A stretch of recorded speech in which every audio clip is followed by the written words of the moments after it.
क्या आपने कभी महसूस किया है कि आपका दिल इबादत में नहीं लगता? नमाज एक रस्म बन गई है, कुरान की तिलावत महीनों से नहीं हुई है और दिल गुनाहों की तरफ माइल उड़ाता है।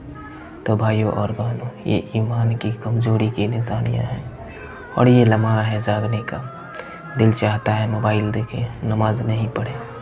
जब कुरान सुनने या पढ़ने का दिल न चाहे, समझ लें कुछ कमज़ोर है। दिल में शर्मिंदगी भी ना हो तो ईमान के लिए ख़तरे की घंटी है। दिल में सुकून ना हो, बेचैनी हो तो अल्लाह से ताल्लुक़ टूट रहा है।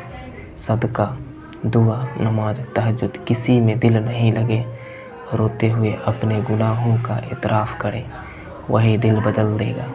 कुरान दिल को नरम करता है। ये अल्लाह की तरफ से मोहब्बत का ख़त है।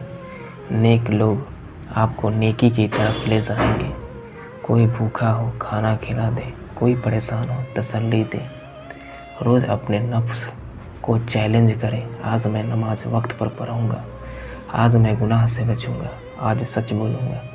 याद रखें, ईमान का नूर दिल में होता है तो आँखों में हया आती है, दिल में सुकून आता है, ज़बान से सच निकलता है। अगर आज तुम्हारा अंदर ये सब कुछ नहीं है तो समझ लो ईमान कमज़ोर हो चुका है।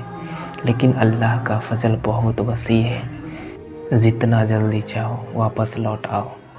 अल्लाह फरमाता है कुरान में, ऐ मेरे बंदे, जब अपनी जानों पर ज़्यादती कर बैठो हो तो अल्लाह की रहमत से ना उम्मीद ना हो। अगर ये वीडियो आपके दिल को छू गई हो तो इसे शेयर करें ताकि किसी और का ईमान भी जगे। और दिल चाहे तो लाइक और सब्सक्राइब ज़रूर करें।